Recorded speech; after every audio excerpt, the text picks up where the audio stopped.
Me disculpo por la voz. Haré todo lo posible por mejorar y quizás lo haga. Por lo dicho en el sermón, creo que es posible.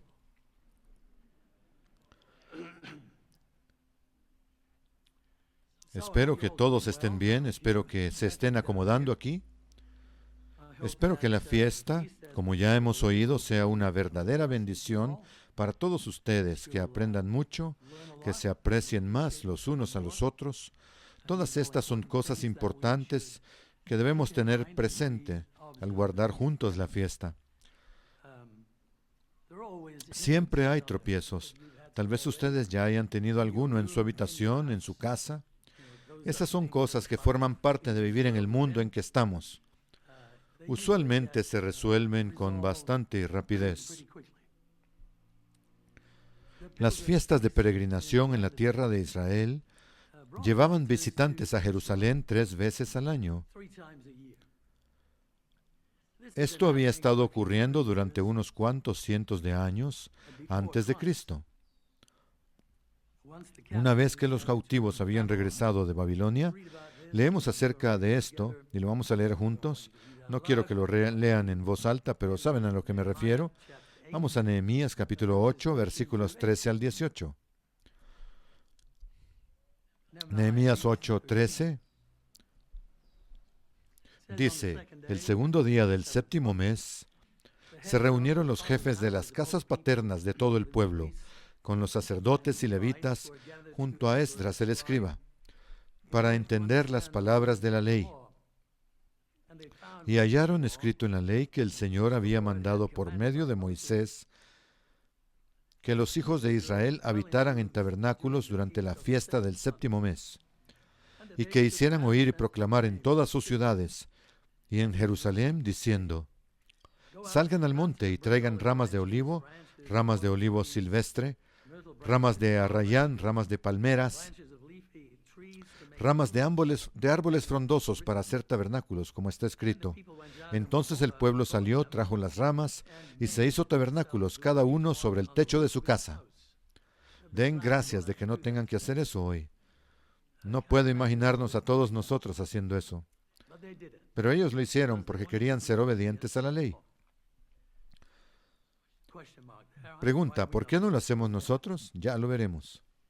O en los atrios o en los patios de la casa de Dios, o en la plaza de la puerta de las aguas de Jerusalén, o en la plaza de la puerta de Efraín. Toda la asamblea de los que habían vuelto del cautiverio hicieron tabernáculos y se sentaron bajo ellos. Ahora noten esto: desde los días de Josué, hijo de Nun, hasta aquel día, los hijos de Israel no habían hecho eso. Esa es una declaración asombrosa. No sé exactamente qué significa en cuanto a lo que no habían hecho, porque hay algunas referencias que muestran que sí guardaban los días santos, pero lo hacían exactamente de esa manera, precisamente como está escrito aquí. Parece que es evidente que no. Probablemente no era lo que había sucedido. Sabemos que habían pasado por toda clase de dificultades. Los hijos de Israel no siempre obedecieron a Dios. Este es un comentario interesante el que se hace aquí. Y hubo grandísimo gozo, día tras día, desde el primer día hasta el último. Se leyó en el libro de la ley de Dios, y celebraron la fiesta por 7 días, y en el 8º día hubo asamblea solemne, conforme a la ordenanza. Esto fue un reavivamiento de la práctica entre los israelitas. Los que habían regresado de Babilonia guardaron la fiesta tal como fue ordenada originalmente en los días de Moisés. Era a la vez una fiesta de la cosecha y un recordatorio del cuidado de Dios durante los 40 años de peregrinación en el desierto, cuando los hijos de Israel habitaron en moradas temporales. Entonces había 2 razones. Una es que era la fiesta de la cosecha, para dar gracias a Dios por lo que había sucedido en el ámbito agrícola para ese tiempo del año, y otra, recordar que Dios los cuidó con gran esmero durante los 40 años en que anduvieron errantes por el desierto y que vivieron temporalmente en estructuras así. Festivales organizados de siervos parecen haber continuado hasta el tiempo de Jesús.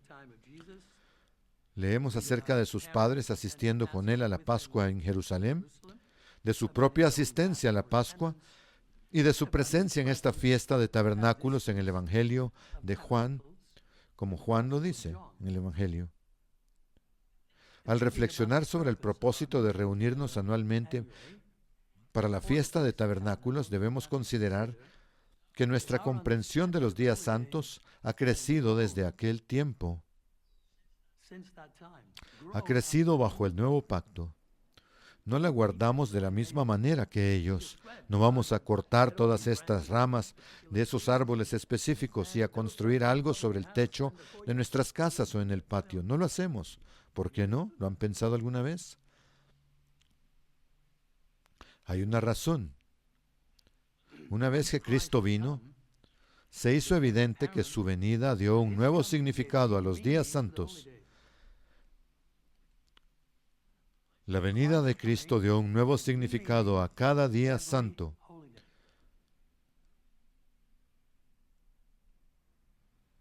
Se hizo evidente que su venida les dio un nuevo significado. Ahora llegaron a ser representativos del plan a largo plazo de Dios para la humanidad.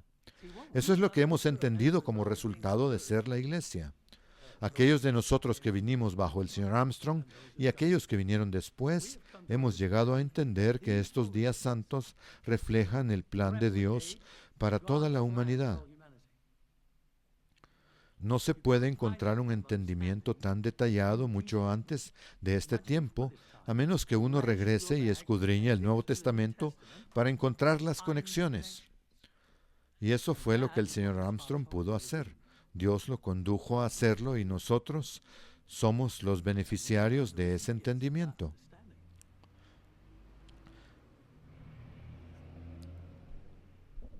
Hemos llegado a ver que este es un plan que resuelve el problema de lo que voy a llamar el reino de los hombres, el mundo en que vivimos, con el establecimiento del reino de Dios.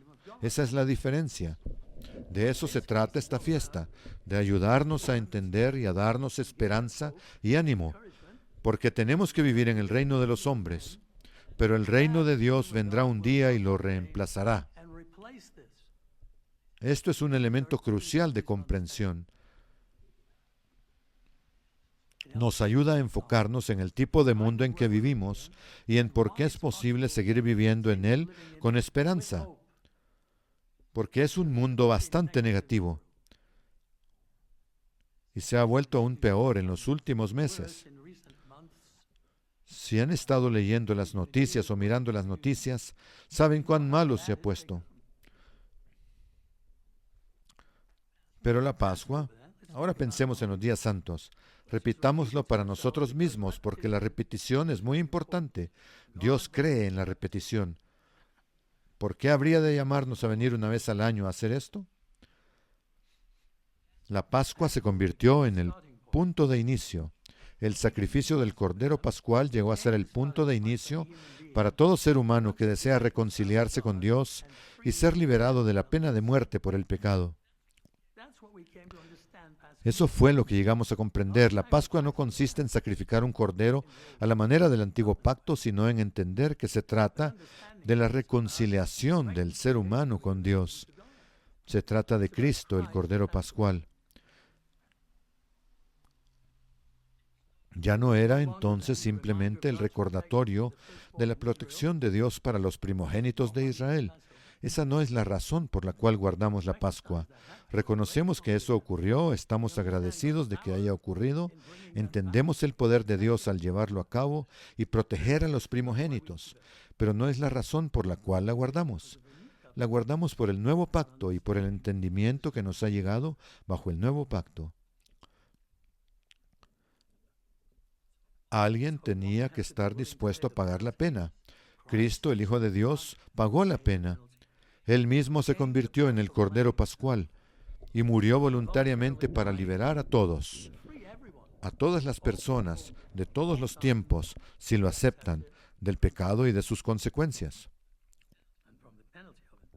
Guardamos los días de los panes sin levadura para enseñarnos acerca de la necesidad de continuar el camino, de alejarnos del pecado y de nuestro yo imperfecto. Aprendemos acerca de vencer la tendencia a pecar, es decir, de llegar a ser semejantes a Cristo. Eso queremos. Estos son los dos primeros pasos en el camino hacia el establecimiento del reino de Dios. Todos tienen que dar estos dos pasos para poder entrar en la senda que conduce a formar parte del reino de Dios. El tercer paso en el plan para llevarnos a la armonía con Dios es recibir un anticipo de la vida eterna en la forma del Espíritu Santo, el Espíritu que Dios, que Cristo, prometió. Lo que era la celebración de las primicias o de la cosecha de primavera se convirtió en la conmemoración de la venida del Espíritu Santo sobre los llamados de Dios en una celebración de las primicias humanas. Ahora hablamos de primicias humanas en el día de Pentecostés. Eso es distinto. Estos festivales están relacionados con los efectos de la primera venida de Cristo.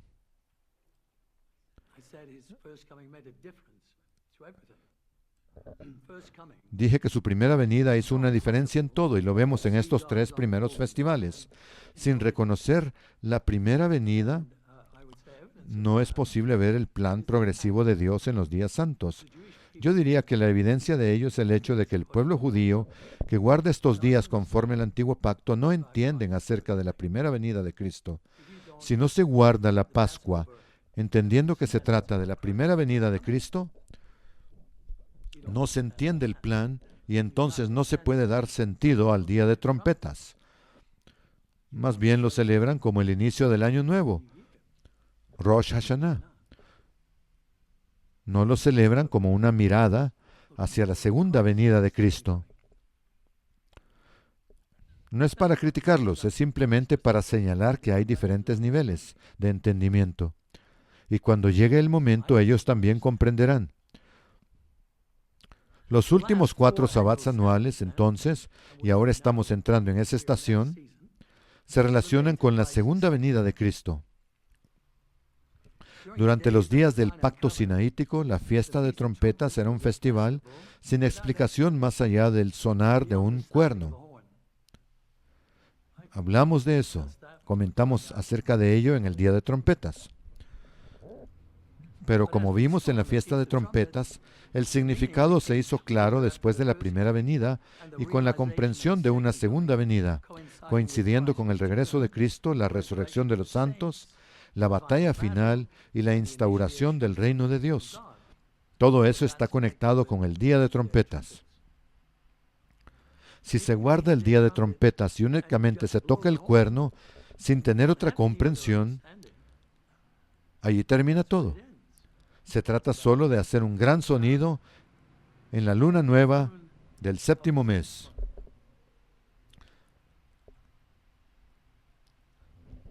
Ahora, para ustedes y para mí resulta interesante venir a la fiesta y verlos a todos, ver sus rostros y ser recordado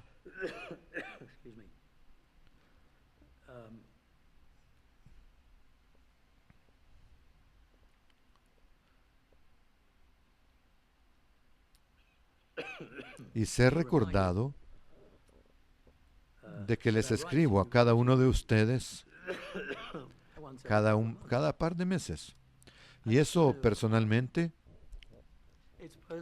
es muy alentador, verlos a cada uno y pensar, ustedes son las personas a quienes escribo todas esas cartas. Eso nos acerca más. Creo que es importante venir a la fiesta. Alguien me dijo antes de los servicios que no había podido guardar la fiesta con otros hermanos por unos años y que esta era la primera vez que volvía a estar aquí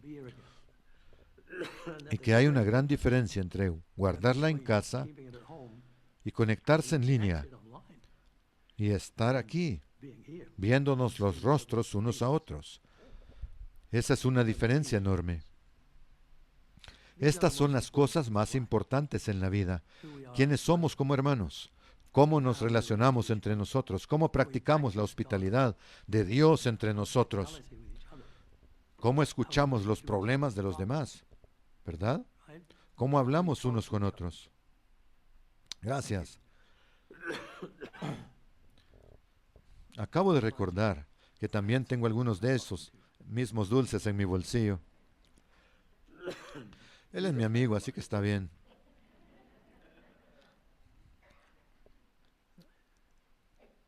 He hecho lo mismo por algunos otros porque yo le di al conocer al señor Kiefer esta marca en particular. Esta es mi marca alemana favorita. Se las recomiendo si tienen este problema. La pueden comprar por Amazon. No me pregunten.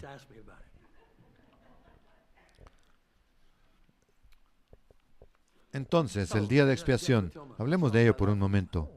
El día de expiación tiene ahora un significado esclarecido, ya que Cristo y Satanás son identificables en los dos machos cabríos de Levítico 16 y el destino de Satanás es explicado en ella.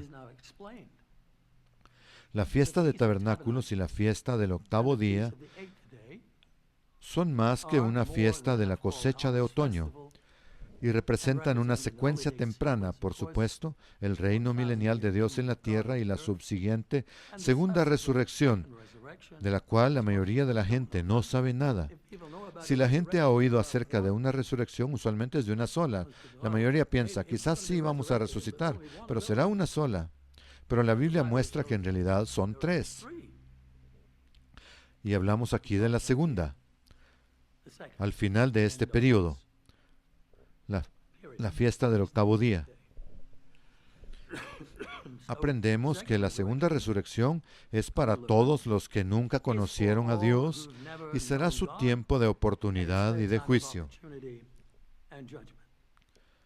El plan, este plan y propósito de Dios está expuesto en esta secuencia de días santos, tal como se entienden en la era del nuevo pacto, porque la venida de Cristo ha dado un nuevo significado a los días santos. No sé cuánto hemos reflexionado en ello, en cuán única es esta información, que responde a tantas preguntas que los seres humanos tienen. Hoy estamos pensando en el comienzo del reino de Dios en la tierra. Será un contraste enorme con este mundo, con esta era, y con el reino del hombre, como le estoy llamando.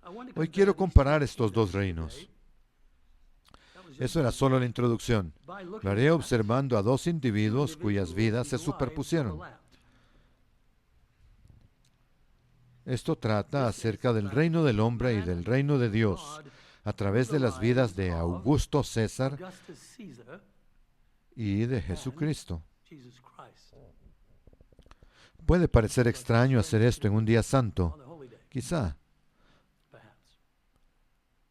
Pero ellos representan el reino del hombre o del ser humano y el reino de Dios, y les mostraré cómo. El libro de Daniel especificó que el Mesías vendría e iniciaría su obra en el año 27 de nuestra era. El libro de Daniel lo predijo, lo muestra, Dios lo dejó escrito ahí, para que cuando sucediera en el año 27 no hubiera duda alguna de quién era. Era Cristo. Ese es nuestro entendimiento. Usted podría preguntar, ¿y cómo se sabe eso?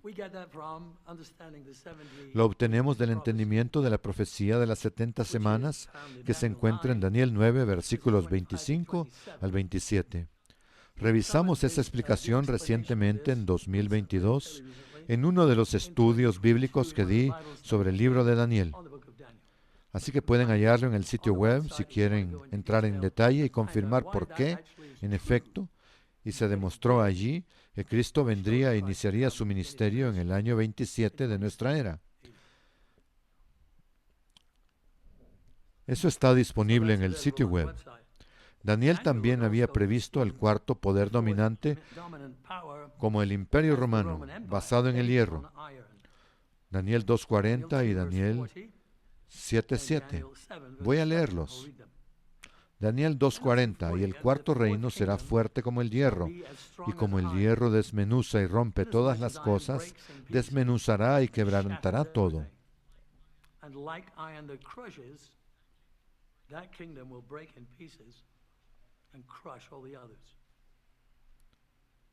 Daniel 7:7 ahora.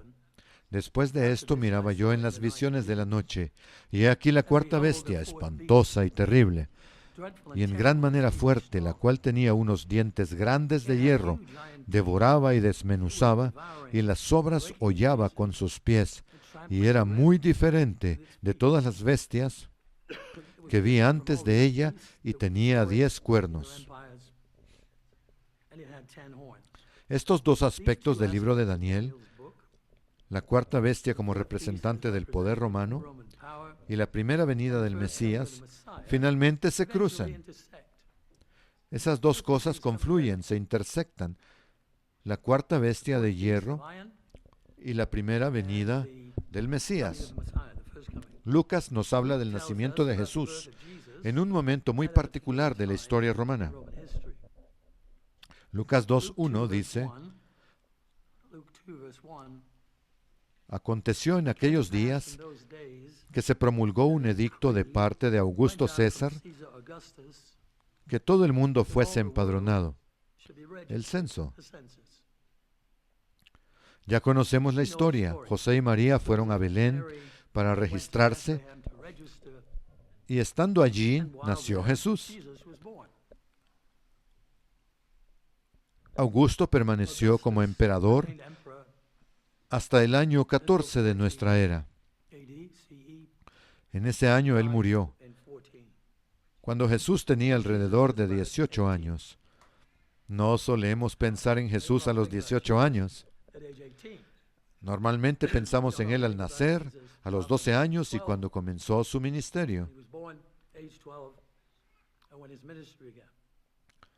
Pero hay ciertas cosas que es posible fechar, porque sabemos por la historia secular cuándo sucedieron estos eventos.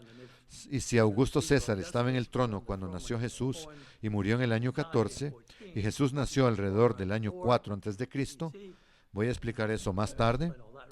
Entonces, en el 14 después de Cristo tendría unos 18.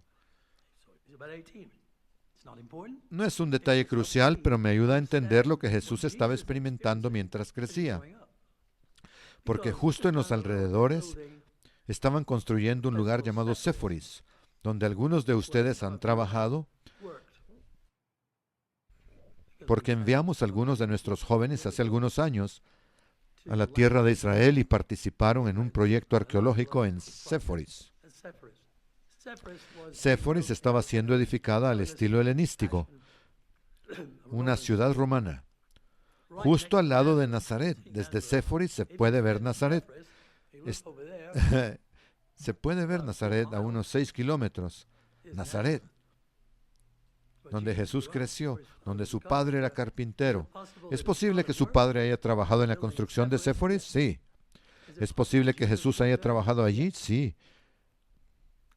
Es posible, muy posible. Y también estaban construyendo otra ciudad a la cual llegaré en un momento, cerca del mar de Galilea, otra ciudad romana. ¿Qué estaba ocurriendo alrededor de él? Jesús estaba creciendo en un mundo romano, porque era un mundo romano, como les mostraré. Era este mundo. Este también es un mundo romano. El sucesor de Augusto fue Tiberio César. Estos son los dos únicos Césares mencionados en los Evangelios, creo yo. Más tarde se menciona otro en tiempos de Pablo. Tiberio César fue el sucesor y en su honor, Herodes Antipas, uno de los hijos de Herodes el Grande, que fue el rey en tiempos del nacimiento de Jesús, llegó a ser gobernante de Galilea y de algunas otras regiones circundantes. Ese gobernante, Herodes Antipas, El señor Uma nos dio recientemente un excelente sermoncillo sobre cómo distinguir entre los distintos Herodes. Muy útil. Tal vez se pregunten por qué nos conocemos. Pues bien, somos miembros de la Junta Directiva Alemana. Eso es lo que somos.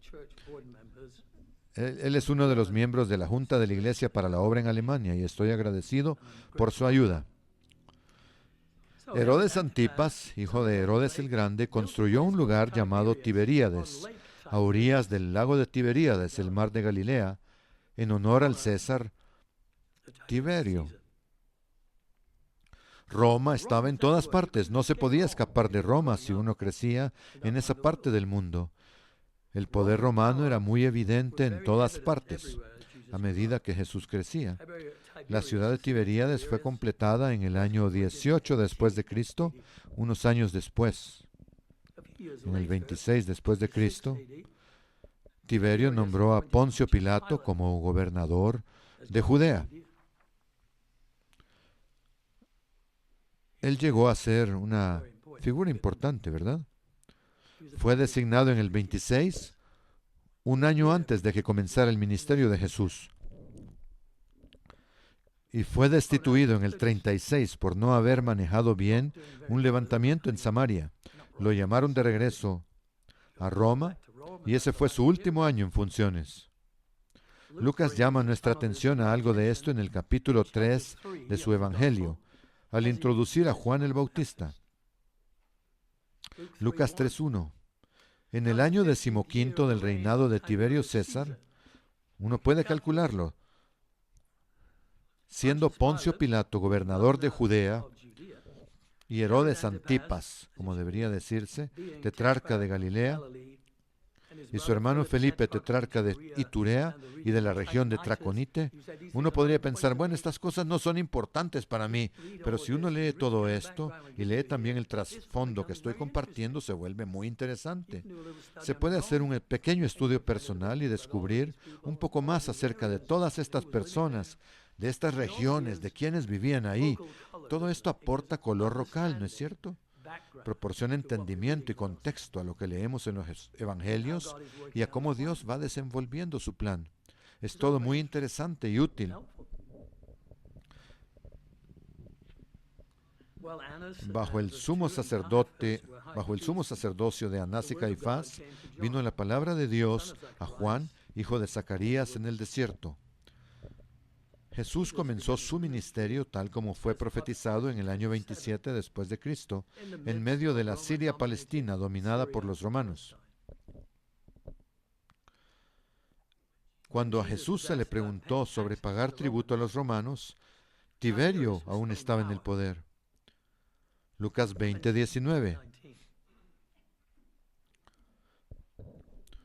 Procuraban los escribas y los principales sacerdotes echarle mano en aquella hora, porque comprendieron que contra ellos había dicho esta parábola.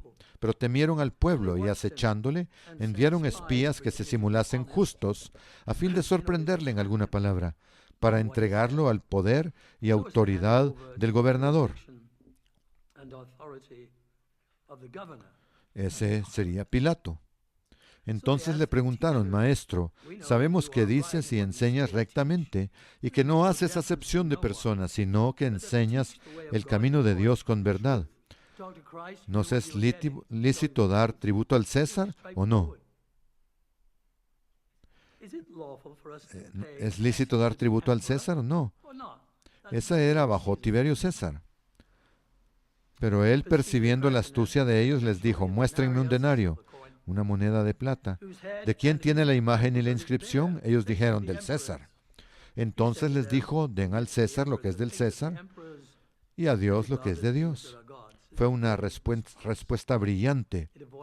Evitó todos los problemas, cruzó las T's y puso los puntos sobre las I's. Una respuesta muy interesante, brillante verdaderamente. La moneda de plata mencionada habría llevado la imagen de Tiberio. Esa era la moneda de aquel tiempo. Muéstrenme una moneda. Ahí estaba. Tenía Tiberio. ¿Y qué decía en el reverso? Decía, Hijo del Divino Augusto.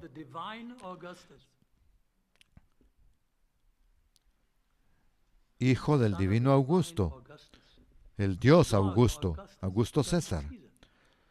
Tiberio era el hijo adoptivo del anterior, Augusto.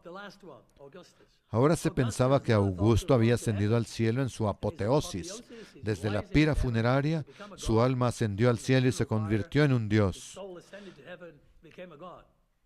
Tiberio podía decir que él era un hijo de Dios, hijo del dios Augusto. Ya veremos más sobre este título conforme avancemos. Augusto también era conocido como Octavio, y él sucedió a su padre. Su padre fue Julio César. Julio César fue asesinado en el 44 a.C. Pero aunque Octavio era heredero de César, al principio compartió el poder con Marco Antonio. Entramos aquí en toda clase de personajes interesantes. Cleopatra, por ejemplo, entra en escena si uno quiere incluirla. Ella de hecho deseaba el tesoro del templo. Hubo una invasión de Palestina, la tierra de Israel, en los días de Marco Antonio y Augusto.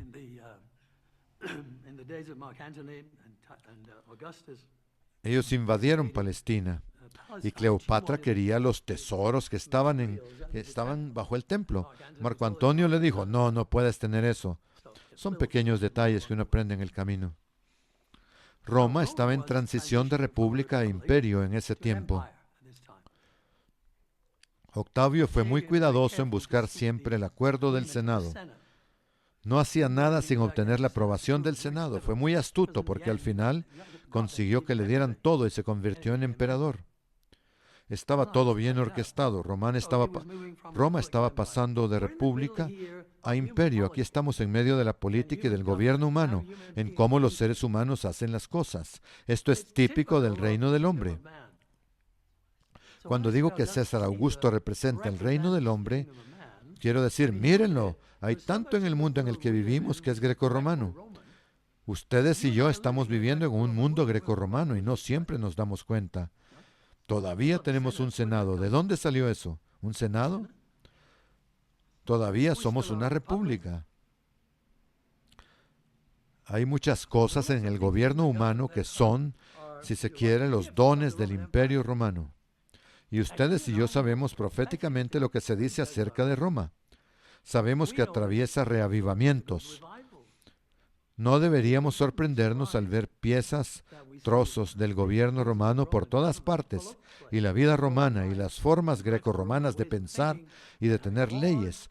Muchas cosas en el reino del hombre que se representan de una u otra manera por Roma. Porque cuando uno llega al libro de Apocalipsis, ¿cuál es el sistema que aparece al final del libro, sino el mundo romano? ¿No es acaso Babilonia la Grande? ¿Qué es eso? Es una extensión del Imperio Romano. Claro que lo es. En el año 27 a.C., el Senado le otorgó a Octavio el título de Augusto. Entonces se le llamó Augusto, no era Augusto antes del 27. Augusto significa algo así como reverenciado, exaltado. Augusto.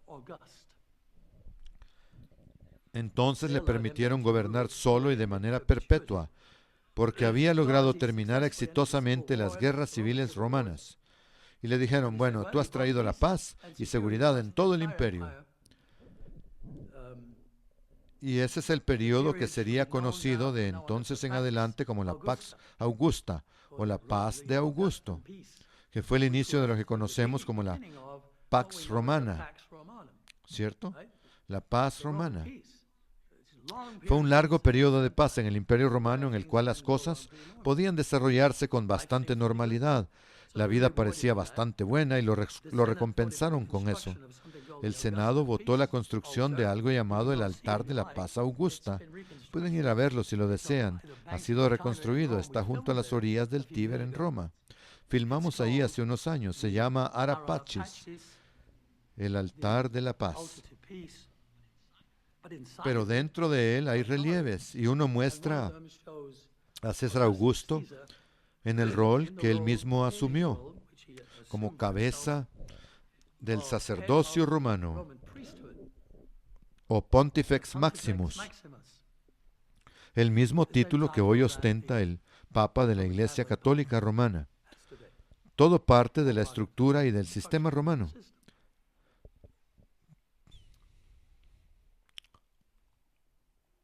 Para adorar a la diosa de la paz, uno tenía que ofrecer sacrificios a César Augusto. De este modo se combinó hábilmente la adoración de los dioses antiguos con la adoración de un ser humano. De modo que él se convierte en un dios después de su muerte. Es un dios y se le rinde culto, y esto se extendió por todo el imperio hacia el oriente. Augusto fue muy astuto durante su vida.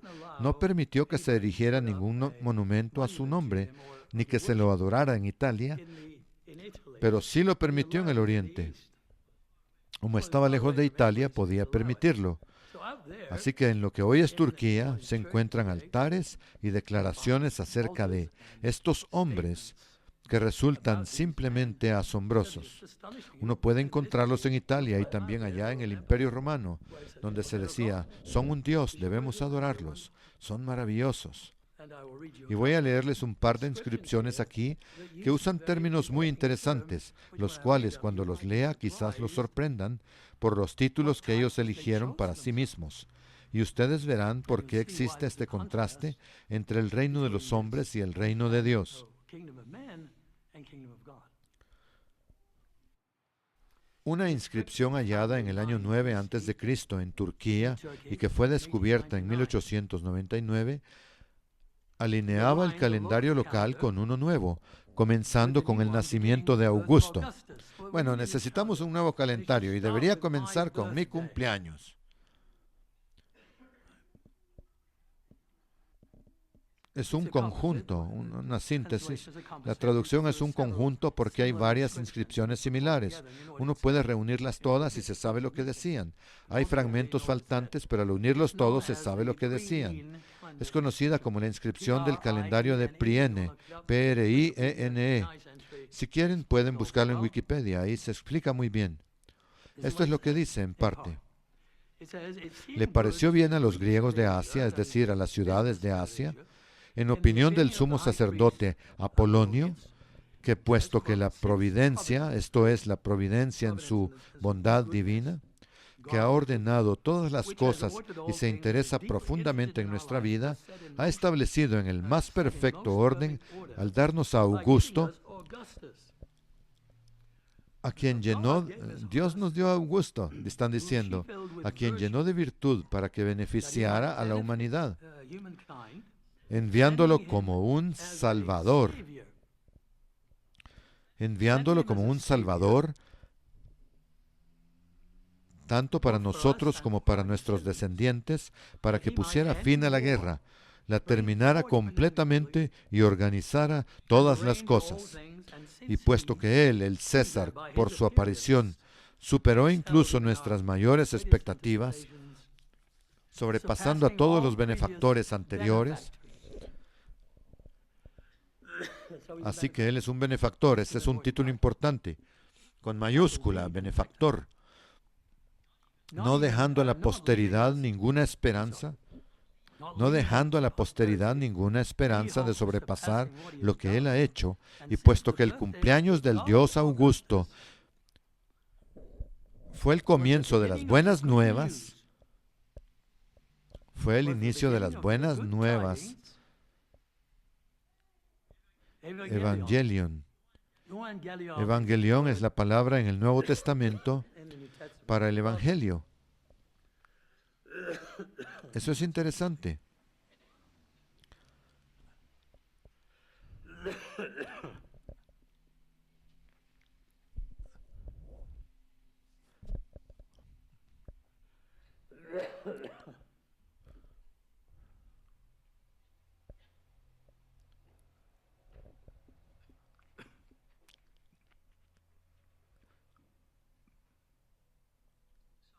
Aquí sobresalen varias expresiones importantes.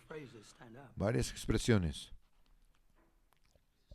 Él es un salvador, es un pacificador, es un benefactor, Es un Dios y es el tema de las buenas nuevas. Es el objeto de las buenas nuevas. Todo eso debería sonarnos familiar. Es cierto que su gobierno fue muy exitoso en algunos aspectos. Como dice un relato, durante su reinado se eliminaron las restricciones fronterizas entre los diferentes países, de modo que se formó un solo imperio mundial, y en ese imperio unificado, el griego llegó a ser el idioma común, hablado y escrito, un solo idioma. En otra inscripción de Halicarnaso en Asia Menor, datada alrededor del año 2 después de Cristo, entre el 2 y el 12, Augusto es llamado el padre de la patria. Es llamado Zeus Patrius, el Dios de nuestros padres, el Zeus de nuestros padres y Salvador de toda la raza humana. Asombroso, ¿no es así? Salvador de toda la raza humana, cuyo liderazgo no solo cumplió todas las oraciones, sino que dio más de lo que se pidió, pues la tierra y el mar están en paz, las ciudades prosperan mediante una buena administración, concordia y bienestar. Todo lo bueno aumenta en abundancia y da fruto de manera llena, de buena esperanza para el futuro y de buen ánimo para el presente. No es de sorprender que los romanos creyeran que tales hombres irían al cielo después de la muerte y se convertirían en dioses. El historiador romano Suetonio escribe lo siguiente sobre Julio César. Julio César murió a la edad de 56 años y fue contado entre los dioses, no solo por decreto oficial, sino también en la convicción del pueblo común. Pues en los primeros juegos que su heredero Augusto dio en honor de su apoteosis, de su ascensión al cielo, Augusto organizó juegos para celebrar que Julio César se volvió un dios. Apareció un cometa que brilló durante 7 días sucesivos. Un cometa en los cielos. De hecho, ahora mismo tenemos uno en el firmamento. ¿Cuál es el que está visible actualmente? Se me escapa el nombre. Pero uno puede verlo. Esto es algo muy importante también. Para ellos era una señal de los dioses, o eso creían. Fue visto durante 7 días seguidos apareciendo cerca de la 11ª hora y se creyó que era el alma de César, que era su espíritu ascendiendo a los cielos. Por eso se colocó una estrella sobre la corona de su cabeza en su estatua. Esto está en el libro de Suetonio, de Divus Julius, si quieren señalarlo. Escribiendo acerca de la cremación de Augusto, dijo que hubo un testigo oficial que juró que había visto la forma del emperador después de haber sido reducido a cenizas en su camino al cielo. Juró absolutamente haber visto aquello. Bien, un resumen de la vida de Augusto, y con esto terminemos este asunto de Augusto. Augusto resultó ser un gran político y administrador, y como resultado, su reinado marca el momento más trascendental en la historia humana, en la historia romana. Logró crear un sistema de gobierno que mantuvo la unidad y la paz en el mundo mediterráneo durante siglos. Pero también se dice que fue un hombre brutal y difícil. ¿Suena eso como un salvador? ¿O como un pacificador? ¿Les suena acaso como un benefactor? ¿Cómo era él en realidad por debajo de esa fachada? Era brutal, un hombre brutal y difícil, a veces dado a severos delirios, y temido o despreciado por quienes mejor lo conocían. ¿Quién querría esa reputación como epitafio? ¿Cómo duró tanto? ¿Cómo llegó a vivir hasta los 77 años si era así? Pues pudo mantener el control mediante la fuerza militar. Tuvo de 25 a 28 legiones, 25 a 28 legiones durante su periodo en el poder, cada una con entre 5.500 y 6.000 hombres, y cada una acompañada por 128 jinetes. Así mantenía el control. y aún seguía conquistando tierras durante su reinado. 4 legiones estaban en Siria, con una guarnición en Cesarea. Ustedes leen sobre eso en el tiempo de Pablo. Lo llevaron a Cesarea, ¿recuerdan? Enviaron soldados de caballería para llevarlo ahí. Los romanos lo llevaron ahí, lo pusieron en Cesarea. Ahí estaba la guarnición y había otra en Jerusalén. Ellos estaban allí para mantener la paz durante las fiestas de peregrinación.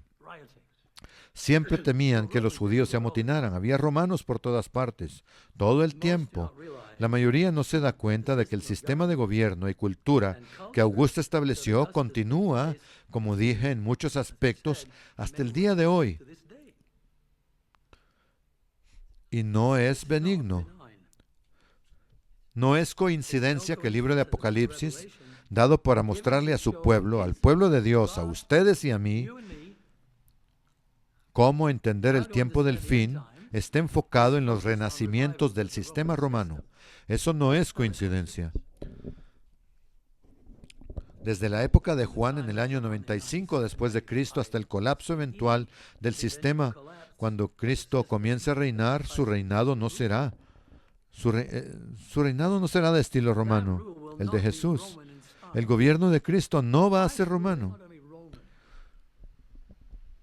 No será egoísta, no será político, no será coercitivo, no será hambriento de poder.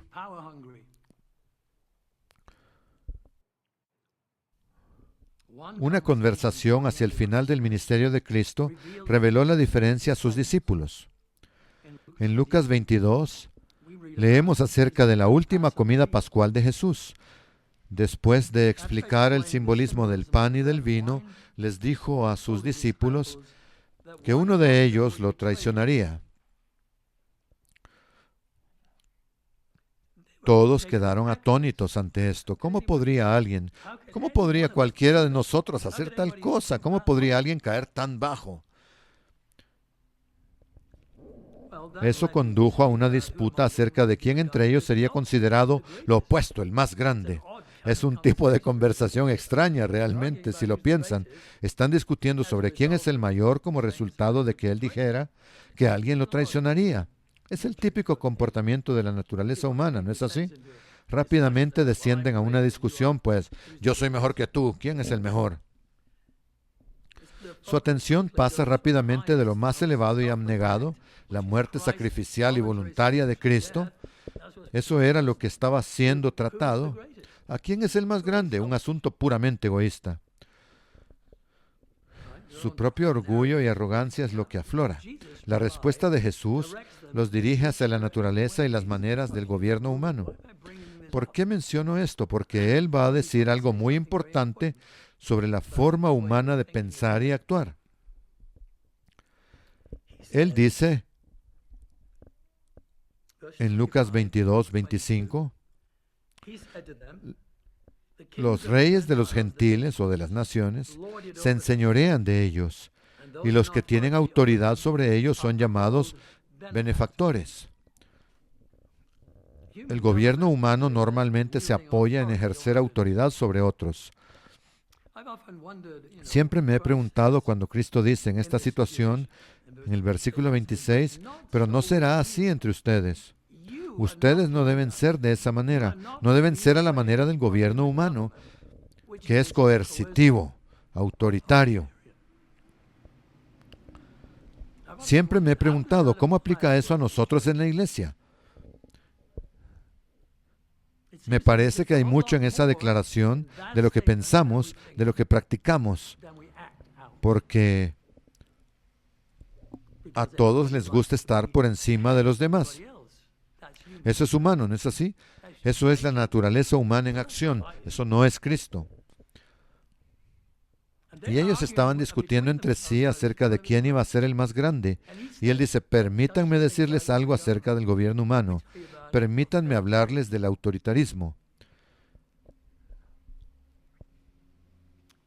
Y añade, no sean como estos que quieren ser llamados benefactores, con B mayúscula.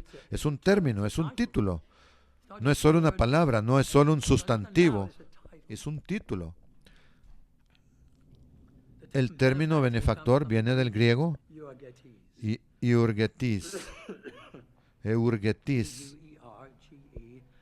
Eurgetis. Más o menos.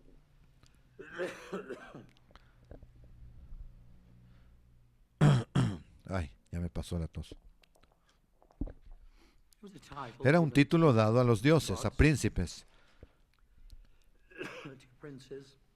a césares en el mundo helenístico, en reconocimiento por sus dádivas a las ciudades. Construir estadios, dar grano en tiempos de necesidad, financiar festivales religiosos. Y por tales servicios se les llamaba, se les concedía un título a cambio. Ellos disfrutaban y esperaban el ser aclamados. Parte del acuerdo era, tú me das lo que quiero para mi ciudad. Los magistrados decían, por favor, danos la oportunidad de construir algo en tu honor. Y él respondía, les doy mi nombre y mi título para eso. Y a cambio decía, ustedes me dan el título de benefactor. Así en mi estatua allá afuera dirá mi nombre y luego benefactor con mayúscula. Y de esa manera obtenían reconocimiento. Todo se trataba del reconocimiento. Ustedes me dan esto y yo les doy esto otro. Con esto en mente, entonces, las palabras de Jesús se entenderían mejor así. Los que ejercen autoridad se llaman a sí mismos benefactores, o se dejan llamar a sí mismos benefactores. Eso es lo que buscan. Y eso está implícito en el griego aquí. Si ustedes lo estudian, encontrarán que lo que subyace es realmente la idea de que ellos quieren ser llamados benefactores. No es simplemente descriptivo que la gente los llama a benefactores. No. Ellos desean ser llamados benefactores. Quieren que se los considere como buenos, como muy dadivosos.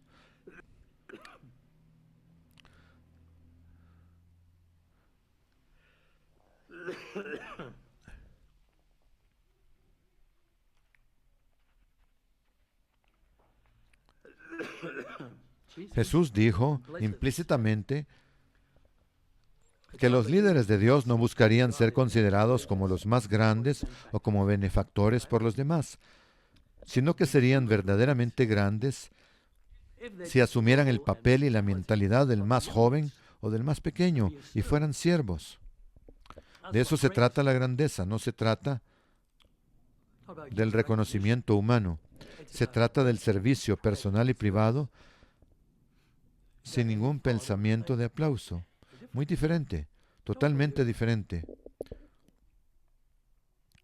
Básicamente lo que Cristo hizo y hará. Marcos 1:1. El principio de las buenas nuevas del Evangelion de Jesucristo, el Hijo de Dios. ¿Cuál es el título? El Hijo de Dios. No un Hijo de Dios. No deseando poder ser un Dios. No diciendo, bueno, no me llamen Dios, pero deseando en su interior que lo hicieran. Sino que Él es reconocido por el Padre como el Hijo de Dios. Y esa es la verdadera buena noticia. No son las buenas nuevas de la paz de Augusto. El Evangelion de la paz de Augusto. Son las buenas nuevas de Jesucristo, el Hijo de Dios. Noten ustedes aquí que el lenguaje es similar al de la inscripción de Priene. Decía que el cumpleaños del dios Augusto fue el inicio de las buenas nuevas del Evangelio para el mundo que vino por causa de él. Lo que Marcos hace es usar la similitud en el lenguaje. Esto era conocido en todo el imperio. No importa dónde ustedes fueran, podían ver ese tipo de lenguaje. En una estatua podían oír a la gente hablar de ello. Esta terminología era común y por eso no resultaba inusual oírla. ¿Qué está haciendo Marcos? Él les está diciendo, voy a mostrarles quién es el verdadero Dios, quién es el verdadero Hijo de Dios. Les voy a mostrar cuál es la verdadera buena noticia. No esos términos tal como ustedes los han escuchado en relación con los emperadores romanos, con los líderes romanos. Quiero mostrarles quién es el verdadero Salvador, quién es el verdadero pacificador, el que pondrá fin a toda guerra. ¿No deberíamos empezar aquí? ¿No necesitamos ver la diferencia entre los Mesías falsos y el verdadero? ¿Qué quiere hacer un Mesías de imitación? Quiere darle a ustedes el reino de Dios por sí mismo. Quiere decir, yo puedo resolver todos los problemas de ustedes. Puedo hacerlo y lo haré. Se oye eso todo el tiempo en el discurso político a lo largo de la historia. Siempre se oye a alguien levantarse y decir, yo soy el indicado. Yo soy el indicado significa, soy el ungido, soy el Mesías. Por eso son falsos Mesías, por eso son falsos Cristos. Cristos, en griego significa Mesías. Falsos Mesías están por todas partes y el verdadero está aquí. Cristo tuvo una conversación con los discípulos. Cristo tuvo una conversación con los discípulos acerca de la verdadera grandeza. Continuó con una promesa sobre su papel en el reino de Dios. Es interesante lo que sigue. Retomemos donde lo dejamos con el punto acerca de esta cualidad esencial de la humildad. Lucas 22, 27 al 30. ¿Quién es el mayor, el que está a la mesa o el que sirve? ¿No es el que está a la mesa? Ese es quien seríamos, el mayor, ciertamente, es el que está sentado a la mesa. Y entonces Jesús dice, pero yo estoy entre ustedes como el que sirve. No estoy sentado siempre a la cabecera de la mesa, estoy sirviéndoles. Versículo 28. Vuelve al resultado de requerir tal actitud de servicio, algo que de alguna manera ya habían demostrado, pero que tendrían que continuar mostrando. El versículo 28 dice, ustedes son los que han estado junto a mí en mis pruebas, y les confiero, así como mi Padre me ha conferido a mí un reino, para que puedan comer y beber en mi mesa en mi reino, y se sentarán en tronos juzgando a las 12 tribus de Israel. Su papel futuro no podía ser ejercer la autoridad opresiva del reino romano, ni tampoco podían ser verdaderos benefactores en otra cosa que no fuera en lo que se tiene que hacer de manera genuina. No había otra forma de hacerlo. Solo podía ser auténtico. De lo contrario, no sería más que un falso benefactor. Tenemos que ser sinceros cuando lo hacemos. No por ningún otro propósito. Tenemos que ser honestos unos con otros en la iglesia cuando hacemos el bien. No hacemos el bien para obtener reconocimiento, sino simplemente porque eso es lo que debemos hacer, como lo haría Cristo. Eso es lo correcto. El camino del reino del hombre es muy diferente del camino del reino de Dios. Isaías escribió sobre el papel gubernamental de Cristo en una profecía muy conocida, una declaración que abarca su primera y su segunda venidas. Isaías 9:6. Porque un niño nos ha nacido, un hijo nos ha sido dado. La autoridad está sobre sus hombros, y se le llamará admirable, consejero, Dios poderoso, Padre eterno, Príncipe de paz. Lo dilatado de su imperio y paz no tendrán fin. Estamos leyendo de la nueva versión estándar revisada. Paz sin fin, dice ahí. Reinará sobre el trono de David y sobre su reino, disponiéndolo y confirmándolo en juicio y en justicia desde ahora y para siempre. El celo del Señor de los ejércitos hará esto. En el capítulo 11 tenemos una explicación muy detallada del papel de Cristo y de su manera de gobernar o de ejercer autoridad y del fruto de su enfoque. Isaías 11:1. Saldrá una vara del tronco de Isaí, o sea, de la casa de David, y un vástago retoñará de sus raíces, y reposará sobre él el Espíritu del Señor, Espíritu de sabiduría y de inteligencia, Espíritu de consejo y de poder, Espíritu de conocimiento y de temor del Señor. Su deleite será en el temor del Señor, no juzgará por lo que vean sus ojos, Esta no es la manera humana de hacer las cosas. Todos juzgan por lo que ven, ¿no es cierto? Sí, ese es nuestro problema. Siempre juzgamos mal porque lo hacemos de esta manera. Pero con justicia Él juzgará a los pobres y decidirá con equidad por los mansos de la tierra. Imaginen si eso fuera una realidad hoy. Imaginen la diferencia que habría en el mundo si los pobres fueran atendidos y tratados con equidad. Eso es lo que Cristo va a hacer, porque Él es un siervo. Él no es un déspota. No ejerce dominio sobre las personas en ese sentido. Él procura ayudarlas. Recuerden que el sistema romano era de hierro y se decía que era una bestia de aspecto horrendo, con grandes dientes que trituraba y destrozaba todo a su paso. Ese es un sistema humano. Así es como se comportan los seres humanos. Es simplemente una extensión de la peor forma de comportamiento humano. Se afirma que combina todos los peores elementos de los que le precedieron. La justicia, versículo 5, será el cinto de sus lomos y la fidelidad el ceñidor de su cintura. Un mundo muy distinto del que se desarrolló a partir del sistema romano. El aspecto económico del sistema mundial de los tiempos del fin se describe en Apocalipsis 18.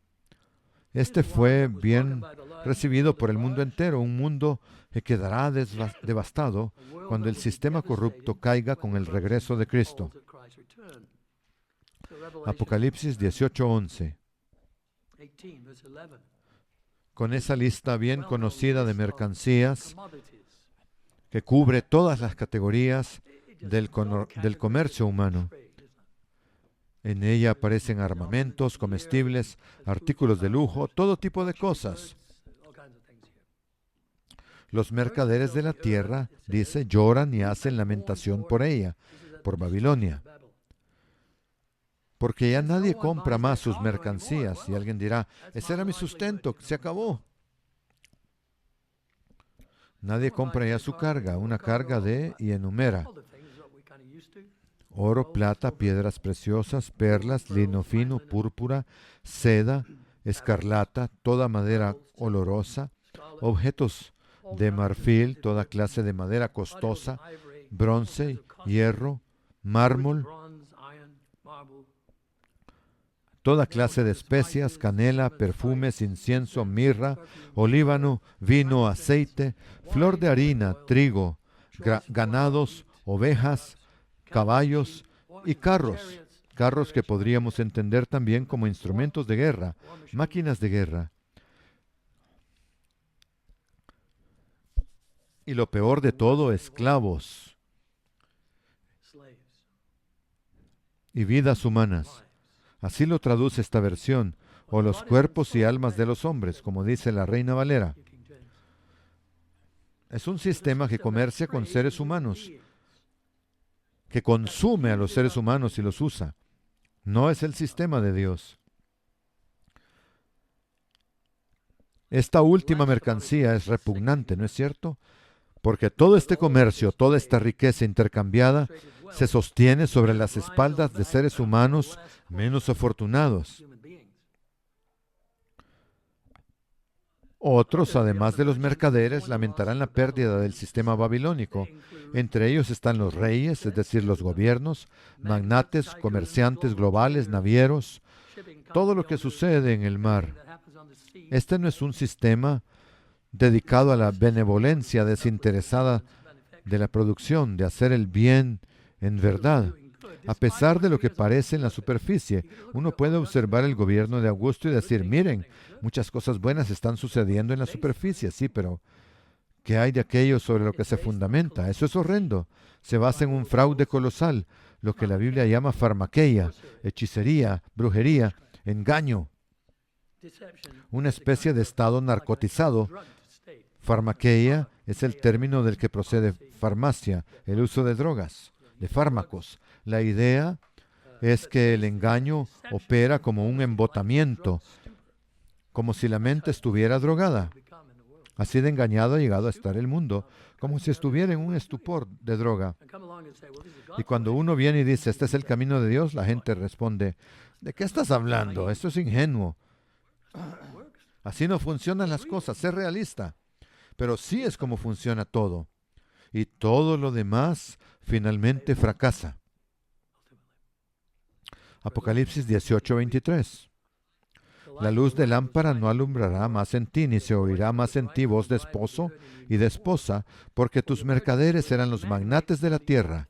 Interesante expresión en la nueva versión revisada, los magnates de la tierra, como un magneto, un imán.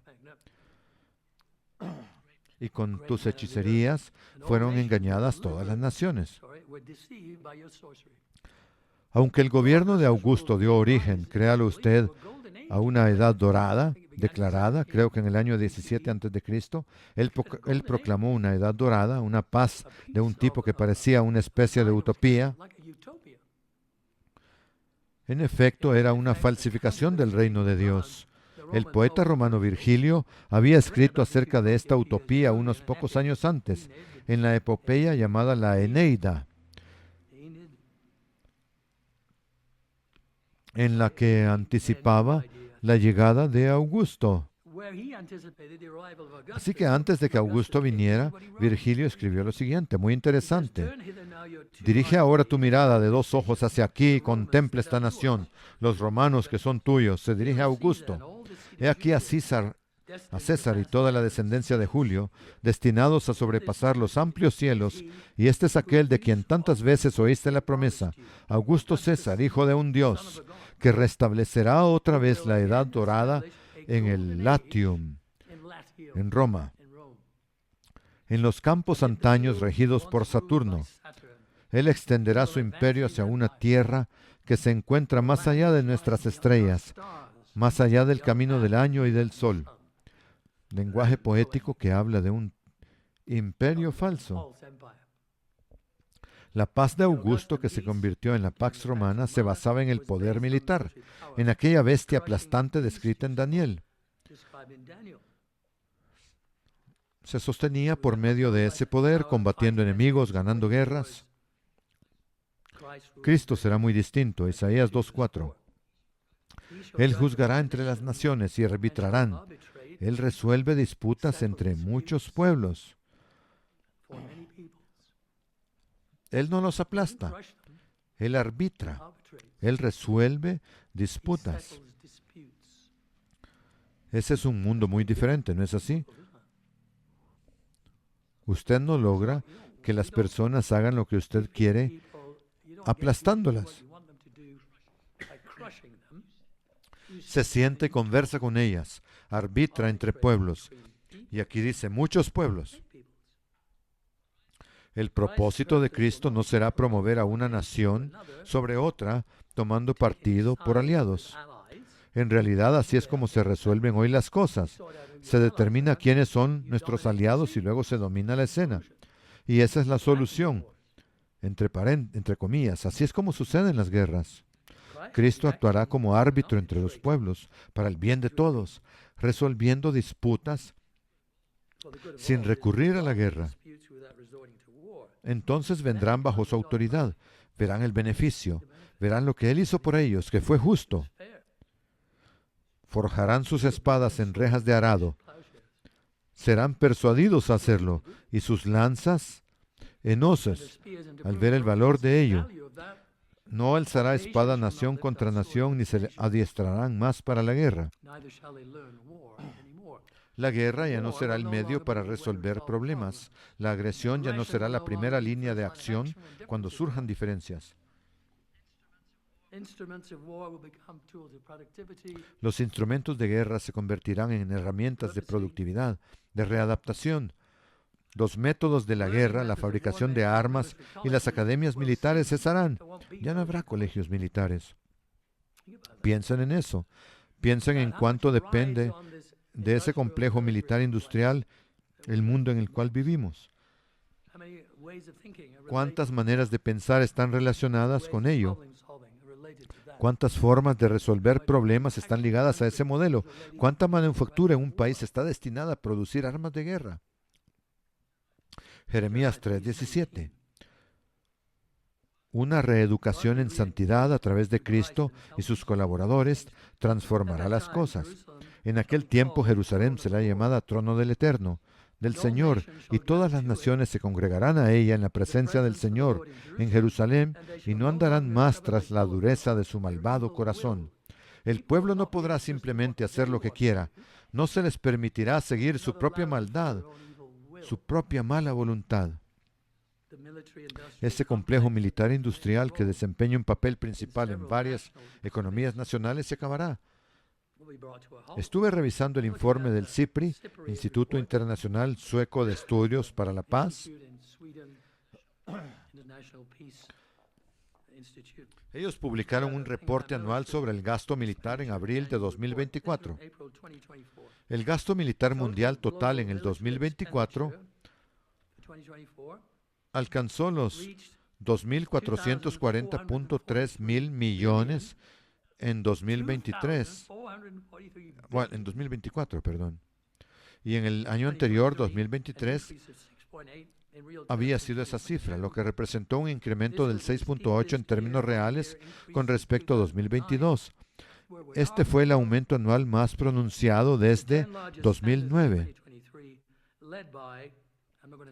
Ese fue el mundo en el que estamos. Los principales países que más gastaron en el 23 fueron Estados Unidos, China, Rusia, y uno sigue la lista. Encuentra también a Alemania, Italia, Francia, las naciones democráticas y amantes de la paz. Y muchos países dependen de que ese aspecto militar forme parte de su economía.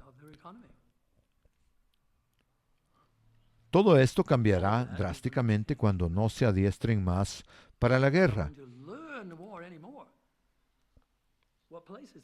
¿Cuál será el lugar que tendrá entonces todo este aparato? Salmos 46:9. Él hace cesar las guerras hasta los confines de la tierra, quiebra el arco, rompe la lanza y quema los carros en el fuego. Zacarías 9:10. Destruirá los carros de Efraín y los caballos de guerra de Jerusalén. Y será quebrado el arco de combate, y él proclamará paz a las naciones. Viviremos en paz. Su señorío será de mar a mar, y desde el río, el Éufrates, hasta los confines de la tierra. Isaías 11:9. No harán daño ni destruirán en todo mi santo monte, porque la tierra será llena del conocimiento del Señor, como las aguas cubren el mar. ¿Por qué no habrá destrucción en el santo monte? Porque el conocimiento de Dios estará disponible y será requerido para ser entendido.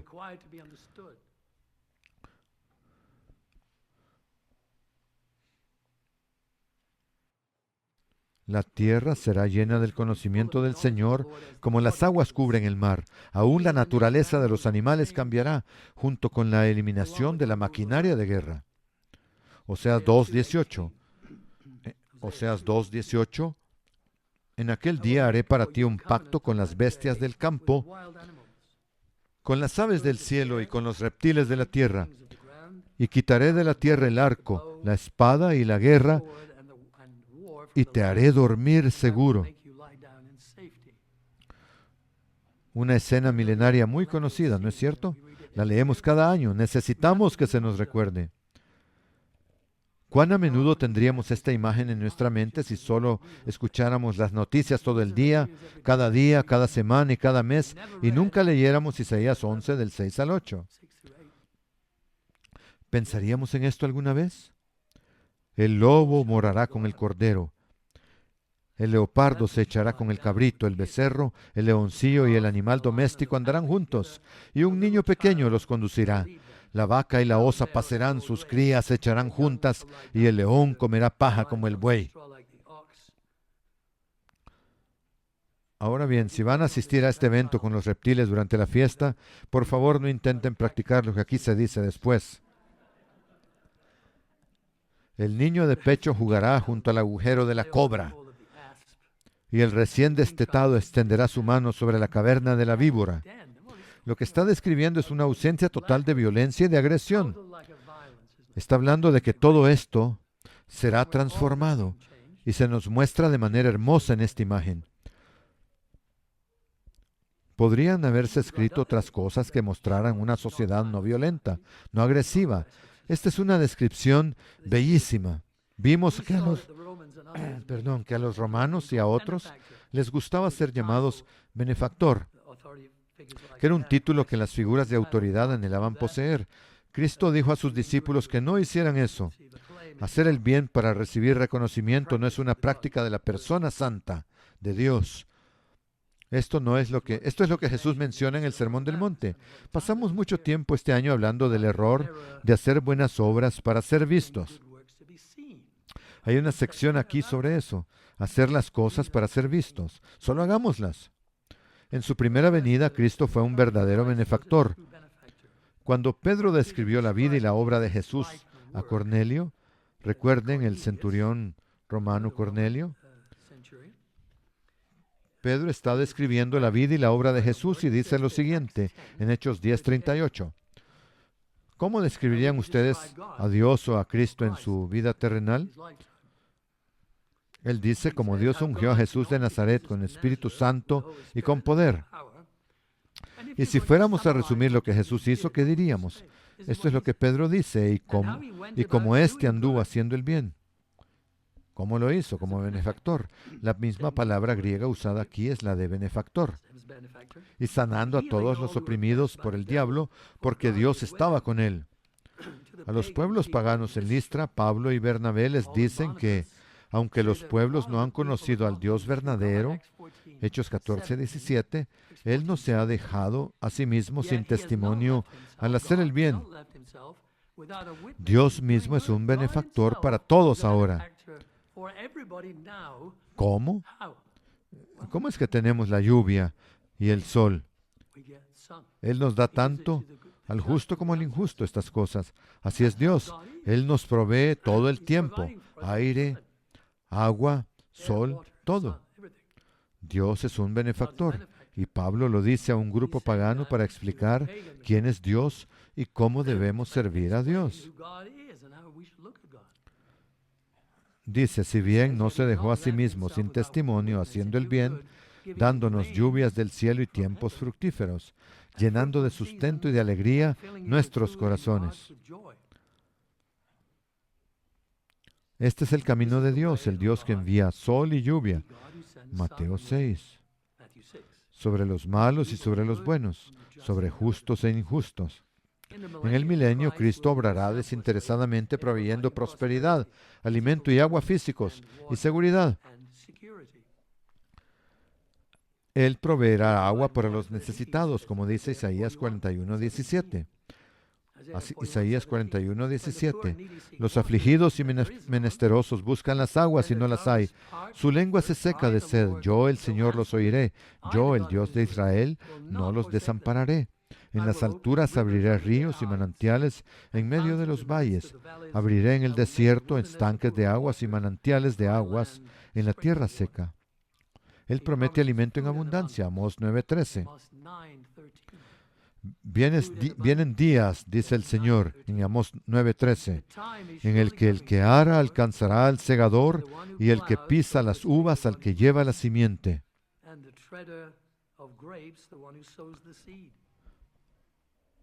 Hay algunos agricultores entre nosotros, estoy seguro, y saben lo que eso sería. Algo maravilloso. Los montes destilarán vino dulce y todas las colinas se derretirán. El resultado de seguir su camino recto será seguridad en el hogar. Isaías 32:16. Entonces morará la justicia en el desierto y la rectitud habitará en el campo fértil. ¿Cuál es el efecto de la justicia? En general, el efecto de la justicia será paz y el resultado de la justicia será tranquilidad y confianza para siempre. Imaginen si se pudiera decir eso del mundo actual en que vivimos. Aquí está, es posible. Mi pueblo habitará en morada de paz, en habitaciones seguras y en lugares de reposo tranquilo. Otro término griego que los romanos usaban para reconocer a uno de sus líderes era Soter, S-O-T-E-R, Soter. Aparece en una de las inscripciones que les leí anteriormente.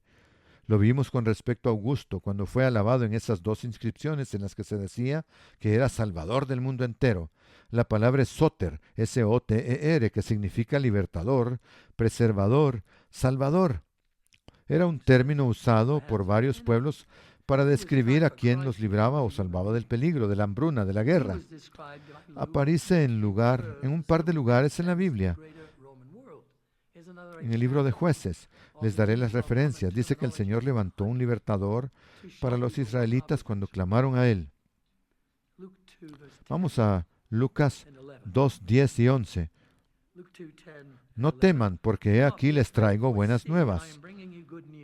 Esa palabra griega, evangelion, de gran gozo, que será para todo el pueblo que os ha nacido hoy en la ciudad de David, un Salvador que es Cristo el Señor. Este era un término usado por varios pueblos para describir a quien los libraba o salvaba del peligro, de la hambruna, de la guerra. Aparece en un par de lugares en la Biblia, en el libro de Jueces, Jueces 3:9. Les daré las referencias. Dice que el Señor levantó un libertador para los israelitas cuando clamaron a Él. Si ustedes estuvieran leyendo la Septuaginta en ese punto, leerían el término griego soter para salvador o libertador. Moshe, en hebreo, M-O-S-H-E. Ya para la época de Nehemías, cuando describe a Dios obrando con el pueblo, Nehemías 9:27, dice que en el tiempo de su aflicción, cuando clamaron a ti, tú los escuchaste desde los cielos y conforme a tus muchas misericordias, les diste salvadores. Dios dio a Israel salvadores, es decir, personas que los libraran. Ahora tenemos un Salvador supremo en Cristo, pero esta palabra Salvador significa alguien que libra, que preserva. Se les dieron varios salvadores, o soter, en Nehemías 9:27, cuando los libró, dice, de las manos de sus enemigos. Cuando llegó el tiempo de que Cristo viniera como ser humano, Lucas lo describió en términos que tendrían sentido en todo el mundo romano. Aquí hay otro ejemplo del uso de la terminología común de la época para mostrar a la gente lo que Dios realmente estaba haciendo. Lucas 2, del 10 al 11. No teman, dice, porque he aquí les traigo buenas nuevas. Esa palabra griega, evangelion, de gran gozo, que será para todo el pueblo, que os ha nacido hoy en la ciudad de David un Salvador, que es Cristo el Señor. Cristo es un Salvador, un soter convertido en el Salvador. Y más adelante, en varios escritos del Nuevo Testamento, se lo describe así. En este punto es presentado como Salvador, un soter, que es el Mesías o Cristos, el Señor. Estos términos eran familiares para cualquiera en las ciudades del imperio, con todas esas estatuas e inscripciones de las que ya hablamos. Otro ángel que apareció en los sueños de José explicó la concepción de María y el papel de Jesús como Salvador. Mateo 1:21. Y dará a luz un hijo y llamará su nombre Jesús, abreviatura de Yahoshua, que significa salvación del Señor, porque Él salvará, soso, S-O-Z-O, a su pueblo de sus pecados. El sustantivo es soter, el verbo es soso, salvar. Más tarde, Pedro describió a Jesús en estos mismos términos ante el concilio judío. En Hechos 5:31 dice, a este Dios ha exaltado con su diestra por príncipe y salvador para dar a Israel arrepentimiento y perdón de pecados. Por supuesto, el papel de Cristo como Salvador se extiende a todo el mundo. En Juan 4:42 encontramos un pasaje asombroso. Jesús, al inicio de su ministerio, está en Samaria. Los samaritanos no apreciaban a los judíos, ni los judíos a los samaritanos, pero allí, al comienzo de su ministerio, al final de la historia, los hombres de la ciudad le dicen a la mujer que estaba en el pozo, ya no creemos solamente por lo que tú has dicho, porque nosotros mismos hemos oído y sabemos que verdaderamente este es el Salvador del mundo. Muy temprano en su ministerio es reconocido por los samaritanos como el Salvador del mundo, no solo de los judíos, no solo de los samaritanos, sino del mundo entero. Es una declaración sorprendente.